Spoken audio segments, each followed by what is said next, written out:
Hello everyone, আমার আজকের বাংলা ক্লাসে আমি তোমাদের সবাইকে জানাই স্বাগত। আজকে আমরা পড়তে চলেছি ক্লাস 11 এর সেকেন্ড সেমিস্টারের বাংলা সাহিত্যের অন্তর্গত এক বিশেষ অধ্যায়, যেটা কি আধুনিক বাংলা গীতি কবিতা, অর্থাৎ ঊনবিংশ শতাব্দীতে যে আধুনিক বাংলা গীতি কবিতার সূচনা হলো, সেই সূচনা লগ্নের কথাই আমাদের আজকের আলোচ্য বিষয়। এবং যিনি আধুনিক বাংলা গীতি কবিতার জনক, তার কথাই আমরা পড়ব। তিনি স্বয়ং কবি বিহারীলাল চক্রবর্তী। এবার এটা থেকে আমরা কি কি আজকে আলোচনায় যাব সেগুলো এক ঝলক দেখে নিয়ে এসো। প্রথমেই আমরা যেটা দেখব সেটা হচ্ছে যে গীতি কবিতা বলতে কি বোঝায়, সেটা অতি অবশ্যই দেখতে হবে। নেক্সট আমরা দেখব বিহারীলাল চক্রবর্তীর কাব্যগুচ্ছ, অর্থাৎ তার কাব্যগ্রন্থের নাম, তিনি কি কি সৃষ্টি করে গেছেন সেইগুলো। পরবর্তীতে আমরা দেখব যে তার কবি প্রতিভার বিশেষত্ব, কাব্য বৈশিষ্ট্য, সামগ্রিকভাবে তার কবিতার বইগুলো ধরে ধরে আমরা আলোচনা করতে করতেই যাব। কবি প্রতিভার বৈশিষ্ট্য আলোচনা হয়ে যাবে এবং সব শেষে আমি যেরকম সব কটা চ্যাপ্টারের ক্ষেত্রেই করছি, এখানেও তো ব্যতিক্রম হবে না, প্রশ্নোত্তর আলোচনা করব। তাহলে আধুনিক বাংলা গীতি কবিতা অর্থাৎ ঊনবিংশ শতাব্দীতে যখন ইংরেজ এবং অন্যান্য পাশ্চাত্য জাতির এদেশে আগমন ঘটছে, তাদের আগমনের সূত্রে যখন বেঙ্গল রেনেসাঁ সংঘটিত হচ্ছে এবং আমরা আধুনিক জ্ঞান, বিজ্ঞান, সাহিত্য, দর্শন ইত্যাদি সম্পর্কে পরিচিত হচ্ছি, তখন সেই আধুনিক বাংলা সাহিত্যের যুগে গীতি কবিতা প্রথম যার হাত ধরে গীতি কবিতা হিসেবে মর্যাদা পেল, তিনি হচ্ছেন কবি বিহারীলাল চক্রবর্তী। তাকে নিয়েই আমরা এবার আলোচনায় বসব। প্রথমেই সবার আগে আমরা যেটা করব, গীতি কবিতা বলতে কি বোঝায়, তাই তো? কি বলা হচ্ছে আগে দেখো।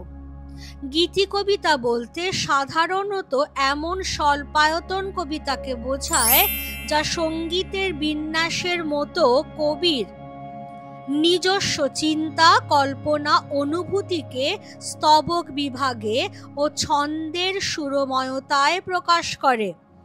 এইখানেই প্রাচীন ও মধ্যযুগের গীতি কবিতার সঙ্গে আধুনিক যুগের গীতি কবিতার মূলগত পার্থক্য। প্রাচীন এবং মধ্যযুগে যে গীতি কবিতা আমরা পেয়েছি, বিশেষত মধ্যযুগে যে গীতি কবিতা আমরা পেয়েছি, সেই গীতি কবিতার অর্থ ছিল গান গাওয়া হবে যে কবিতাগুলো, অর্থাৎ যেগুলো সঙ্গীত, সেই কবিতাগুলো কি বলা হচ্ছে গীতি কবিতা। কিন্তু আধুনিক বাংলা গীতি কবিতা কি, সেটা স্বল্পায়তন হবে। স্বল্পায়তন কবিতা, খুব বড় বড় কবিতা হবে না, এগুলো ছোট ছোট কবিতা হবে। এবং যেগুলো কবির একান্ত যে নিজস্ব চিন্তা, তাঁরই কল্পনা, তাঁরই অনুভূতিকে স্তবক বিভাগে এবং ছন্দের সুরময়তায় প্রকাশ করবে গানের মতো করে, সঙ্গীতের বিন্যাসের মতো, কিন্তু গান নয়। খেয়াল রাখতে হবে যে গীতি কবিতা আধুনিক যুগে যখন আমি লিখছি, তখন সেগুলো কিন্তু আমি গাইবার জন্য লিখছি না, তখন সেগুলো কবিতাই। কেন সেগুলোকে গীতি কবিতা বলা হচ্ছে? কারণ সেখানে যিনি স্রষ্টা, যিনি গীতি কবিতা লিখছেন, তার মনের, তার একান্ত নিজস্ব ভাবনা, চিন্তা, কল্পনা, অনুভূতি ধরা দেবে। ছোট্ট ছোট্ট কবিতার মধ্যে সেগুলো ধরা দেবে, স্তবকের বিন্যাসে ধরা দেবে, ছন্দের সুরময়তায় ধরা দেবে, কিন্তু সেগুলো গান হবে না। কেমন? এইটাই হচ্ছে গীতি কবিতা। এরপরে তাহলে আমরা চলে যাচ্ছি, দেখো বিহারীলাল চক্রবর্তীর কাব্যগুচ্ছ, তার সৃষ্টি সম্ভারে কি কি রয়েছে। প্রথমটার কথা যেটা আনা হয়েছে সেটা আমি একটু অ্যাস্টেরিক্স মার্ক দিয়ে রাখলাম, কারণ স্বপ্ন দর্শন প্রকাশকাল 1858, এটি কিন্তু গদ্য গ্রন্থ। এরপরে বাকি সবই যেগুলো আসবে সেগুলো সবই সঙ্গীত শতকটা আমরা দেখব পরে, গানের সংকলন। সঙ্গীত শতক 1862 সালে প্রকাশ। বঙ্গসুন্দরী কাব্যগ্রন্থ 1870 সালে প্রকাশ। নিসর্গ সন্দর্শন, এটার প্রকাশকাল 1870। সারদা মঙ্গল, যেটি বিহারীলালের শ্রেষ্ঠ কাব্য, সেটার প্রকাশকাল 1879। সুতরাং আমরা যখন বইগুলোর নাম পড়তে পড়তে যাচ্ছি তখন তার সালগুলো কিন্তু জানতে জানতে যাব, যাতে যখন একটা 5 মার্কসের কোয়েশ্চেন আমি প্রিপেয়ার করছি আমার দিক থেকে পরীক্ষকের কাছে আর কিছু দেওয়ার নেই, যা দেওয়ার ছিল সব আমি দিয়ে দিয়েছি। কেমন? তাহলে এই হচ্ছে বিহারীলাল চক্রবর্তীর সৃষ্টি সম্ভার। এবারে আমরা ধীরে ধীরে এগোতে থাকব।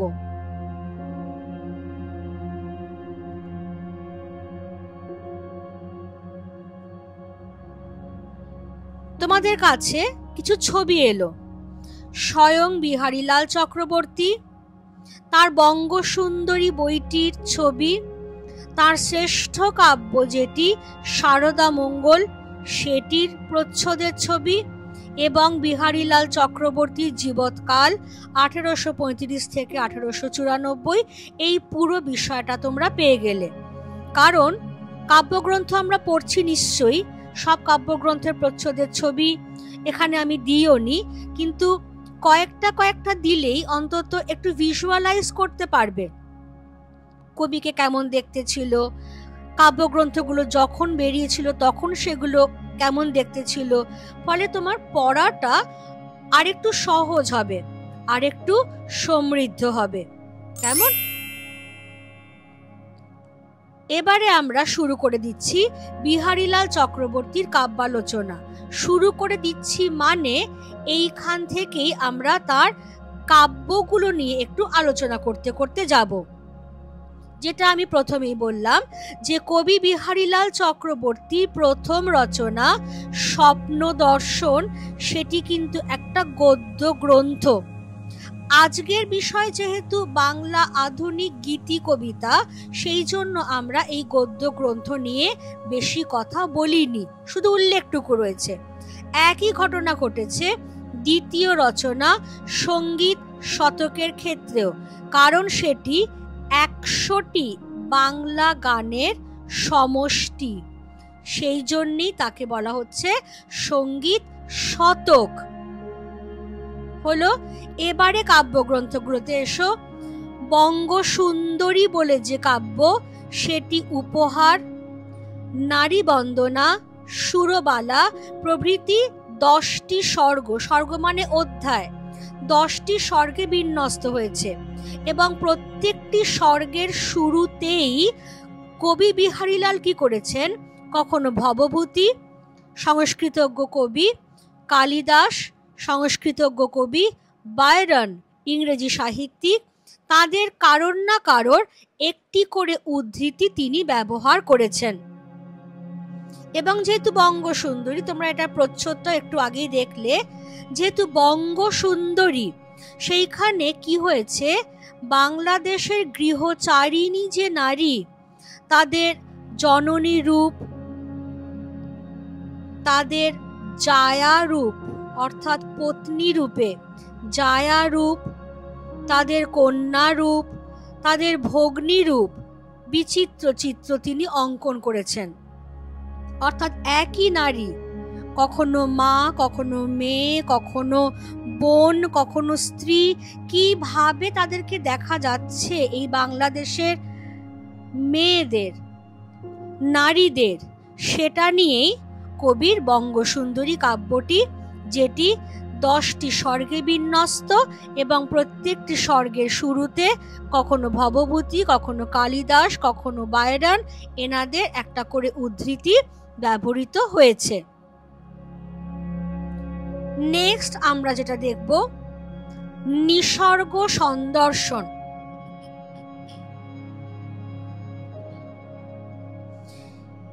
এই কাব্যটি 7টি স্বর্গে বিন্যস্ত, অর্থাৎ 7টি অধ্যায় রয়েছে। নামটা থেকেই স্পষ্ট, নিসর্গ সন্দর্শন। নিসর্গ অর্থাৎ প্রকৃতি, প্রকৃতিকে দেখা। সুতরাং বুঝতেই পারছ কাব্যটির মধ্যে নিসর্গে প্রকৃতির নানা ছবি যেমন আছে, সমুদ্রের কথা রয়েছে, নভমণ্ডল অর্থাৎ আমাদের এই যে বিরাট বিশ্ব তার কথা রয়েছে, প্রভৃতির বর্ণনায় চমকপ্রদ হয়ে উঠেছে বইটি। এবং কবি এখানে জড় প্রকৃতির মধ্যেও প্রাণস্পন্দন বইয়ে দিয়েছেন। তার বর্ণনা ভঙ্গিটাই এমন যে সেখানে এগুলো একটাকেও, সমুদ্র বলো, অরণ্য বলো, বা এই যে বিরাট মহাবিশ্ব বলো, একটাকেও জড়বস্তু বলে মনে হচ্ছে না। এত সুন্দরভাবে ভাষা দিয়ে, ভঙ্গি দিয়ে তিনি বর্ণনা করছেন যে জড় প্রকৃতির মধ্যেও যেন প্রাণস্পন্দন আমরা অনুভব করতে পারছি। এবং স্পষ্টতই এর আগে বাংলা কাব্যে প্রকৃতির সঙ্গে মানব মনের এমন নিবিড় সম্পর্ক কখনো অনুভূত হয়নি। বিহারীলাল যেভাবে প্রকৃতির সঙ্গে নিজের অনুভূতিকে জুড়ে দিলেন, যাতে জড়বস্তুর মধ্যে প্রাণস্পন্দনের সম্ভাবনা আমরা পেলাম, এর আগে ঠিক এই রকম ভাবে প্রকৃতিকে কেউই দেখেননি, কেউই বর্ণনা করেননি। এরপরে যেটা আসছে সেটা হলো বিহারীলালের শ্রেষ্ঠ কাব্য সারদা মঙ্গল। কাব্যটি 5টি স্বর্গে বিন্যস্ত। তাহলে বঙ্গসুন্দরী কটা স্বর্গ?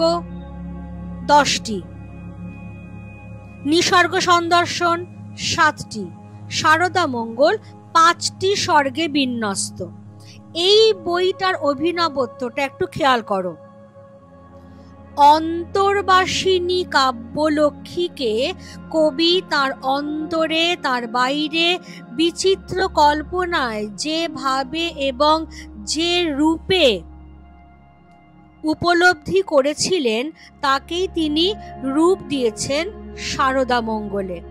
অর্থাৎ প্রত্যেক সাহিত্যিক তারা বিশ্বাস করেন যে তাদের অন্তরে বসে কেউ একজন আছেন যিনি তাকে দিয়ে ওই সৃষ্টিটা করিয়ে নিচ্ছেন, যাকে বলা হচ্ছে কাব্যলক্ষ্মী। সুতরাং কবিও তার অন্তর্বাসিনী কাব্যলক্ষ্মীকে তার ভেতরে, তার বাইরে, বাইরে হয়তো কাউকে দেখে তিনি কাব্য রচনার অনুপ্রেরণা পাচ্ছেন, কারোর কথা শুনে তিনি হয়তো কাব্য রচনা করতে উৎসাহিত বোধ করছেন। ফলে একজন ভেতরে আছেই তার, যিনি কাব্যলক্ষ্মী, তাকে তিনি অন্তরে উপলব্ধি করছেন। আর বাইরে যাকে যাকে দেখে তিনি কাব্য রচনা করতে উৎসাহিত বা অনুপ্রাণিত হচ্ছেন, সেই অন্তর্বাসিনী এবং বহির্জগতে বিচরণকারিণী যে কাব্যলক্ষ্মী, তাকে তিনি তার অন্তরে, তার বাইরে যেভাবে যে রূপে উপলব্ধি করেছিলেন সেইভাবেই তাকে তিনি রূপ দিয়েছেন তার সারদা মঙ্গলে। সারদা অর্থাৎ দেবী সরস্বতী, কাব্য সরস্বতী। তিনি এই কাব্যে কখনো জননী হিসেবে, কখনো প্রেয়সী বা প্রেমিকা হিসেবে, কখনো বা কন্যা হিসেবে ধরা দিয়েছেন। বিরহের কোষ্ঠী পাথরে প্রেমের অগ্নি পরীক্ষা শেষে কবি তার প্রেমকে উপলব্ধি করেছেন তার মতো করে, তাঁরই অন্তরে। তাই জন্য কি বলছেন? দাঁড়াও হৃদয়েশ্বরী, ত্রিভুবন আলো করি, দুনয়ন ভরি ভরি দেখিব তোমায়। অর্থাৎ অন্তর্বাসিনী কাব্যলক্ষ্মীকে সবসময় তিনি ধরতে পারছেন না। মানেটা কি? কবি বা সাহিত্যিক যখন সাহিত্য রচনা করতে বসেন, দেখবে তুমিও হয়তো একদিন ভাবলে যে একটা ছোট্ট 2 লাইনে কবিতা লিখব, একবারেই যে সেটা তোমার কলম থেকে কাগজে আসবে তা কিন্তু নয়। দেখবে 5 বার 6 বার কাটাকাটি করছো, কাগজ দুমড়ে মুচড়ে ফেলে দিচ্ছ, কারণ অনুভূতিটা ঠিক প্রকাশিত হচ্ছে না। তাহলে এইভাবেই সবসময় যে কবির কাব্যলক্ষ্মীর সঙ্গে কবির যোগাযোগ ঘটেছে তা নয়। অনেক সাধ্য সাধনা করে কবি তাঁর কাব্যলক্ষ্মীকে পেয়েছেন। বিরহ অর্থাৎ দীর্ঘ বিচ্ছেদের কষ্টি পাথরে ঘষে ঘষে প্রেমের অগ্নি পরীক্ষা দিয়েছেন তিনি, যে তিনি কতখানি মরিয়া হয়ে উঠেছেন একটা সুন্দর সার্থক সাহিত্য রচনা করতে। এটাই সেই প্রেমের অগ্নি পরীক্ষা। এবং তারপরেই কবি তার প্রেমকে পেয়েছেন, তার মতো করে তার অন্তরে পেয়েছেন। এবং যখন পেয়েছেন তখন সেই কাব্যলক্ষ্মীকে, অন্তর্বাসিনী কাব্যলক্ষ্মী, তিনি যেহেতু তার কাছে সব, তাকে তিনি সম্বোধন করছেন হৃদয়েশ্বরী রূপে। তিনি বলছেন, আমার সামনে তুমি দাঁড়াও, কিভাবে? ত্রিভুবন আলো করে দাঁড়াও, আমি আমার 2 চোখ ভরে তোমাকে দেখতেই থাকব। অর্থাৎ দীর্ঘ দীর্ঘ সাধনার পর আজকে আমি আমার মতো করে একটা সার্থক সৃষ্টি করতে পেরেছি। এই যে সন্তুষ্টি, এটাই যেন তার অন্তর্বাসিনী কাব্যলক্ষ্মীর সঙ্গে তার এতদিনের বিরহের শেষে মিলনের পালা। তাই আজকে সেই কাব্যলক্ষ্মী তার সামনে দাঁড়ান, ত্রিভুবন আলো করেই দাঁড়ান, তিনি তাকে দেখতেই থাকবেন। সেই জন্যেই শারদামঙ্গল বিহারীলালের শ্রেষ্ঠ কাব্য হয়ে উঠছে। এবং প্রসঙ্গত যেটা আমি ধরিয়ে দিয়েছি, যে কাব্যলক্ষ্মীকে তিনি কখনো জননী হিসেবে দেখেছেন, প্রেমিকা হিসেবে দেখেছেন, কন্যা হিসেবে দেখেছেন। অর্থাৎ যখন যেভাবে তিনি তার কাছে এসেছেন, কাব্য রচনার জন্য অনুপ্রাণিত করেছেন, সেইভাবেই তিনি তাকে রূপ দিয়েছেন।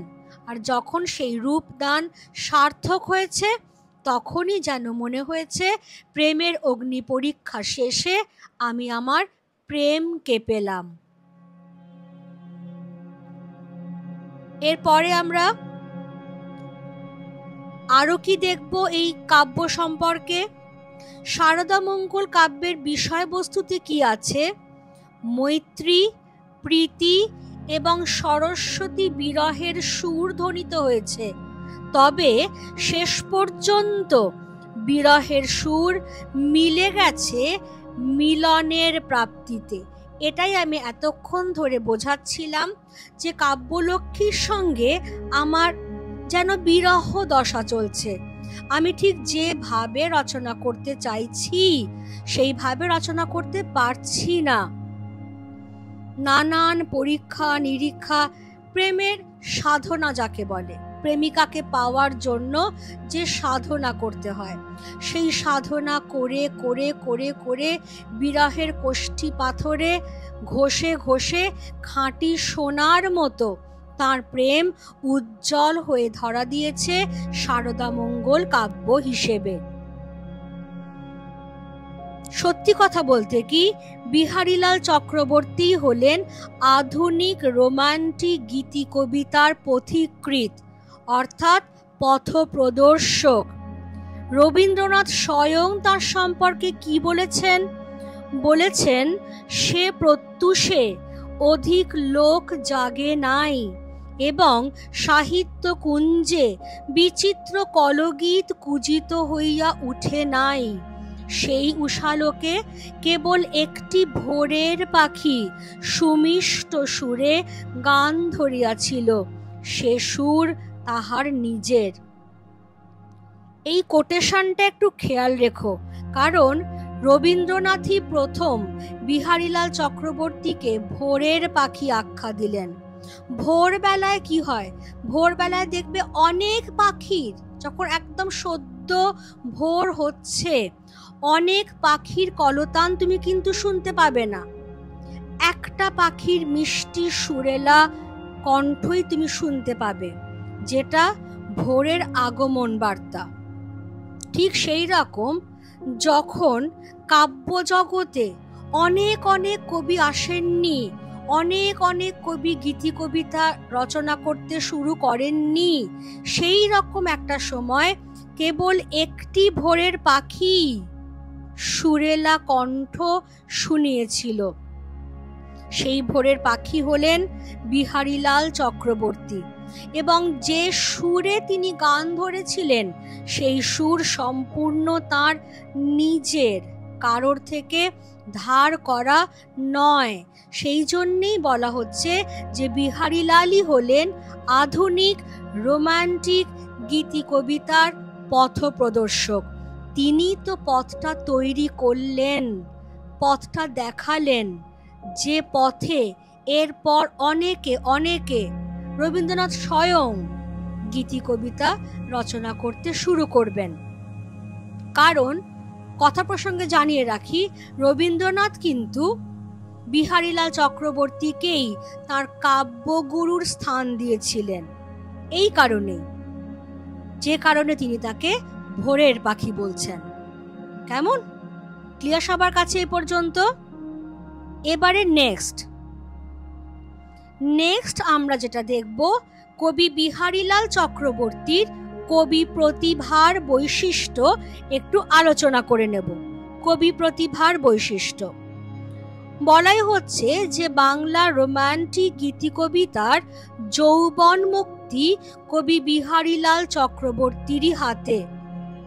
রবীন্দ্রনাথের কাব্যগুরু, যেটা এক্ষুনি বললাম, বিহারীলাল, তিনি কি করেছেন, তখনকার ইংরেজি ভাষায় নব্য শিক্ষিত কবিদের মতো যুদ্ধ বর্ণনা সংকুল মহাকাব্য, উদ্দীপনাপূর্ণ দেশানুরাগমূলক কবিতা কিন্তু লিখলেন না, এইটা খেয়াল করুন। অর্থাৎ তখনকার ইংরেজি ভাষায় নব্য শিক্ষিত কবিরা মহাকাব্যের পুনর্মূল্যায়ন করছেন, ফলে যুদ্ধ বর্ণনা সংকুল মহাকাব্য রচিত হচ্ছে একের পর এক, বা কেউ কেউ আবার খুব উদ্দীপনাপূর্ণ স্বদেশ অনুরাগমূলক কবিতা লিখছেন। বিহারীলাল সেই সমস্ত কোনো পথেই হাঁটছেন না, এমনকি পৌরাণিক উপাখ্যানও তিনি রচনা করলেন না। তাহলে কোনগুলো না সেগুলো আমি ক্রস করে দিচ্ছি, এটাও না, এটাও না, এটাও না। তিনি কি করলেন, নিভৃতে বসে নিজের ছন্দে নিজের মনের কথা বললেন। সংস্কৃত, ইংরেজি, বাংলা সাহিত্য চর্চা কবির পরবর্তী কাব্য রচনায় বিশেষ সহায়ক হয়েছিল। এরই পাশাপাশি তার সঙ্গীত প্রিয়তা এবং কবি প্রাণতা গীতি কবিতা সৃষ্টির পথকে করেছিল সুগম। অর্থাৎ না আমি কোনো যুদ্ধ বর্ণনা সংকুল মহাকাব্য লিখলাম, বা আমি কোনো স্বদেশ প্রেমমূলক উদ্দীপনাপূর্ণ কোনো কাব্য রচনা করলাম, কোনো পৌরাণিক উপাখ্যান তাও লিখলাম না, আমি আমার মতো একটি কোণে চুপটি করে বসে আমার নিজের ছন্দে আমার মতো করে কাব্য রচনা করলাম, যেটা কেবল আমার নিজের সাধনার ধন। এবং এই যে বাংলা সাহিত্যে তার দক্ষতা, ইংরেজি সাহিত্যে তার দক্ষতা, এরই পাশাপাশি গানের প্রতি তার যে ভালোবাসা এবং কবি স্বভাব কবি তিনি, সেটাই গীতি কবিতা সৃষ্টির পথকে সুগম করল। তার পক্ষেও সম্ভব হলো সার্থক গীতি কবিতা রচনা করা এবং গীতিকবিতার পথটা তৈরি করে দেওয়া সম্ভব হলো। সেই জন্যেই তাকে বলা হচ্ছে আধুনিক বাংলা রোমান্টিক গীতিকবিতার পথিকৃৎ, এবং সেই কারণেই তিনি হয়ে উঠছেন রবীন্দ্রনাথেরও কাব্যগুরু। কেমন? এবারে তাহলে চলে এসো আমরা প্রশ্নোত্তর পর্বে চলে যাই। প্রথম প্রশ্ন কি আসছে? গীতিকবিতা বলতে কি বোঝো? 2 নম্বর রয়েছে তাতে। আধুনিক বাংলা গীতিকাব্যের ধারায় বিহারীলাল চক্রবর্তীর অবদান আলোচনা করো, এতে 3 নম্বর রয়েছে।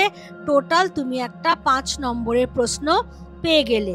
গীতিকবিতা বলতে কি বোঝো আলাদা করে আমার ডেফিনেশন দেওয়া রয়েছে, প্রত্যেকটা পয়েন্ট যেন সেখানে থাকে।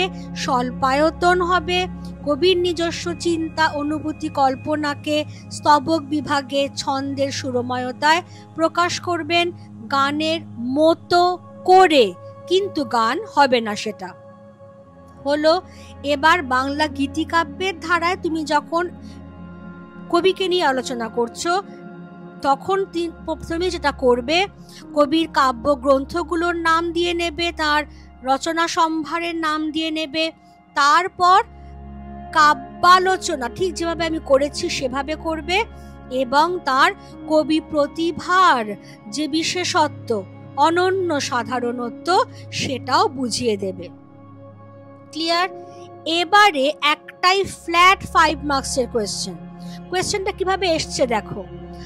আধুনিক যুগে বাংলা গীতিকাব্যের সূচনা যার হাত ধরে তার কবি প্রতিভার মূল্যায়ন করো, একটাই 5 মার্কস। এবার এই যে যার হাত ধরে গীতি কবিতার সূচনা হলো, তুমি যদি নামটা ভুল লেখো তোমার পুরো আনসারটা ভুল হতে বাধ্য। সেই জন্য সব সময় মাথায় রাখবে যে আধুনিক বাংলা গীতি কবিতার সূচনা যার হাত ধরে হয়েছে তিনি হলেন স্বয়ং বিহারীলাল চক্রবর্তী। এটা বলে নেবে আগে, দিয়ে এবার যেরকম বললাম এখানে আবার কি আসবে, গীতি কবিতা বলতে কি বোঝায়, কবি বিহারীলালের রচনা সম্ভার, কাব্যগুলো নিয়ে আলোচনা, কবি প্রতিভার বিশেষত্ব, পুরো টোটালটা নিয়ে আলোচনা আসবে। এবার কোয়েশ্চেন নাম্বার 3, ভোরের পাখি কাকে বলা হয় এবং কেন তা তার কাব্য আলোচনা করে বুঝিয়ে দাও। প্রথমটা আগে বলে নেবে যে আধুনিক যুগের গীতি কবিতার পথিকৃৎ কবি বিহারীলাল চক্রবর্তীকেই বলা হয় ভোরের পাখি। বলছো, বলে এবার গীতি কবিতা পুরো আলাদা আলাদা প্যারাগ্রাফ করে করে ভাগ করবে। গীতি কবিতা বলতে কি বুঝি আমরা, কবি বিহারীলালের রচনা সম্ভার, তার কাব্য ধরে ধরে আলোচনা, কবি প্রতিভার বৈশিষ্ট্য, এবং সব শেষে রবীন্দ্রনাথ তার সম্পর্কে কি বলছেন। ওই কোটেশনটা কিন্তু আমাদের ইম্পর্টেন্ট, কারণ ওই ভোরের পাখি ধরেই কোয়েশ্চেনটা এখানে এসেছে। এটাও এখানে আমরা একটা ফ্ল্যাট একটাই কোয়েশ্চেন পেলাম 5 নম্বরের। এবার সবকটাই তাহলে 5 নম্বরের কোয়েশ্চেন হচ্ছে, কারণ ক্লাস 11-এর second semester SAQ LAQ best. SAQ বলা হলেও সেখানে কিন্তু কোনো 1 নম্বরের কোয়েশ্চেন তোমরা পাবে না, সবটাই 2 এবং 3 বা একটাই 5 নম্বরের, কোনোটা হয়তো 2+3, 3+2, আবার কোনোটা একটাই 5 নম্বরের। সেই জন্যই কনসেপ্ট ক্লিয়ার রাখো। আমি যে ভাষায় আলোচনা করেছি তোমার ভাষা তার থেকে আলাদা হতেই পারে, কারণ তুমি আলাদা মানুষ, আমি আলাদা মানুষ, কিন্তু খেয়াল রেখো বিষয়টা যেন ঠিক থাকে, যা বোঝাতে চাইছো সেটা যেন সঠিকভাবে যথাযথ ভাষা প্রয়োগে বোঝাতে পারো, তাহলেই হয়ে যাবে। সেজন্যই পড়বার সময় বুঝে বুঝে পড়ো, যে কাব্যগ্রন্থগুলোর নামটা থেকেই পরিষ্কার যে তার বিষয়বস্তু কি হতে পারে। কেমন? এই অধ্যায় এখানেই শেষ হলো। কারোর যদি কোনো জিজ্ঞাস্য থাকে বা কোনো বক্তব্য থাকে ডেফিনেটলি আমাকে কমেন্ট বক্সে জানাও। আমি তোমাদের কমেন্টের জন্য অপেক্ষা করে থাকব, কারণ তোমাদের এক একটা কমেন্ট আমার কাছে যথেষ্ট গুরুত্ব রাখে। আমি সেই কমেন্টের রিপ্লাই কমেন্ট বক্সেই দিয়ে দেব। আর কারোর যদি মনে হয় টপমেটে আমার সঙ্গে যোগাযোগ করবে, টপমেটের লিঙ্কও ডেসক্রিপশনের তলায় দেওয়া আছে। কাজেই কিভাবে বাংলাটা আরো ভালো করে পড়া যায়, কতটা সময় দেওয়া যায়, কখন পড়বে, কখন লিখবে, বাংলা নিয়ে ভবিষ্যতে কিভাবে এগোতে পারবে ইত্যাদি সমস্ত কিছু, বা কোনো বিশেষ অধ্যায় তোমার আটকেছে তুমি আমার সঙ্গে সরাসরি কথা বলবে, যাবতীয় কিছুর জন্যই টপমেটের লিঙ্ক খোলাই রয়েছে। কেমন? চ্যানেলটা সাবস্ক্রাইব করে নিও যারা এখনো করনি, বেল আইকন প্রেস করে নিও, কারণ ইতিমধ্যেই আমার 11-এর অনেক ভিডিও দেওয়া হয়ে গেছে। আরও ভিডিও আমি পরপর দিতে থাকছি, সেগুলো সময় মতো তোমরা দেখে নিও। পড়াটা তাহলে সিস্টেমেটিক্যালি এবং পরপর চলতে থাকবে। আজকের ক্লাস তাহলে আমি এখানেই রাখছি। Thank you everybody.